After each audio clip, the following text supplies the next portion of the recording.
Welcome to SK cooking. இன்றைக்கி நம்ம என்ன பார்க்க போகிறோம்னா ஒரு சூப்பரான சைட் டிஷ் தாங்க பார்க்க போகிறோம். இது வந்து டிஃபனுக்குள்ள சைட் டிஷ்ஷுங்க. அதுக்கு இந்த சைட் டிஷ் வந்து எந்த ஒரு டிஃபனுக்கும் சூப்பராக இருக்கும் காம்பினேஷன். நீங்கள் பூரிக்கோ சப்பாத்திக்கோ தோசைக்கோ இட்லிக்கோ இது சாப்பிட்டிங்கன்னா சேர்த்தே சாப்பிட்லாங்க. அது என்னென்னு பார்த்தீங்கன்னா இந்த வீடியோ ஃபுல்லாக பாருங்கள், அது என்னென்னு தெரியும்.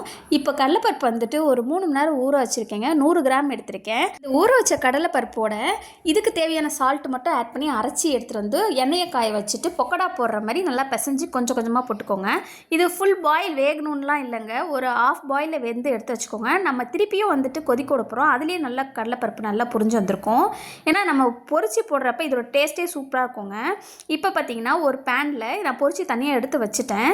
இன்னொரு பேனில் வந்துட்டு ஒரு 2 டேபிள் ஸ்பூன் எண்ணெய் விட்டுருக்கேங்க. 1 டேபிள் ஸ்பூன் சோம்பும், ஒரு 2 பிரிஞ்சல்ல, ஒரு 5 கிராம்பு, ஒரு 2-3 பட்டையை போட்டுக்கோங்க. இது நல்லா போட்டு நல்லா பொரிஞ்சு வரட்டுங்க. எனக்கு கொஞ்சமாக இருக்கிறதுனால சின்ன கடாயில் நான் மாற்றிட்டேங்க. இப்போ வெங்காயம் பார்த்திங்கன்னா நல்லா பொரிஞ்சு வந்துருச்சு. இந்த ஸ்டேஜில் ஒரு கொத்த கருவேப்பிலை ஆட் பண்ணிக்கோங்க. ஒரு 2 பழுத்த தக்காளி போல் ஆட் பண்ணியிருக்கேங்க. உப்பு இதுக்கு ஏற்கனவே நம்ம ஆல்ரெடி அந்த கடலைப்பருப்பும் உப்பு போட்டிருக்கோம். இதுக்கு தேவையான உப்பையும் ஆட் பண்ணி நல்லா வதக்கிக்கோங்க. அப்போ தான் நம்ம வெங்காயம் தக்காளி இந்த சால்ட் ஆட் பண்ணதுக்கப்புறம் நல்லா வதங்கிடுங்க.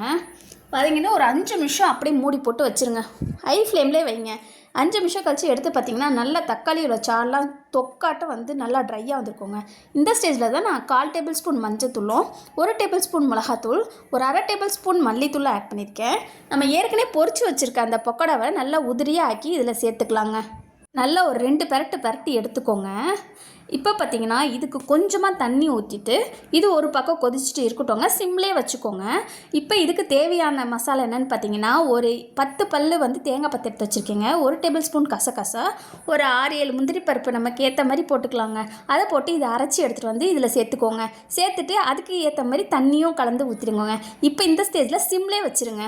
மூடி போட்டு சிம்லே வச்சிட்டிங்கன்னா அப்போ அந்த தேங்காய் அந்த முந்திரி எல்லாமே அதில் மசாலாலாம் இறங்கி நல்லா சூப்பராக இருக்குங்க. கொஞ்சம் கொத்தமல்லி இதில் ஆட் பண்ணிவிட்டு கொஞ்சம் 2 கிளறி அப்படியே விட்டுருங்க. ஒரு 5 நிமிஷம். ஒரு 5 நிமிஷம் ஹை ஃப்ளேமில் வச்சு எடுத்து பார்த்திங்கன்னா நம்மளோட வடைக்கறி சூப்பராக ரெடி ஆகிடுங்க. இப்போ லாஸ்ட் ஸ்டேஜில் நான் வச்சுருக்க கொஞ்சம் கொத்தமல்லியும் புதினா ஆட் பண்ணி அப்படியே ஆஃப் பண்ணிவிட்டு ஒரு 5 நிமிஷம் அப்படியே மூடி போட்டு எடுத்து பார்த்திங்கன்னா நம்மளோட டேஸ்டியான வடைக்கறி ரெடிங்க. இந்த வீடியோ பிடிச்சிருந்தா லைக் பண்ணுங்கள், ஷேர் பண்ணுங்கள், கமெண்ட் பண்ணுங்கள், சப்ஸ்கிரைப் பண்ணுங்கள்.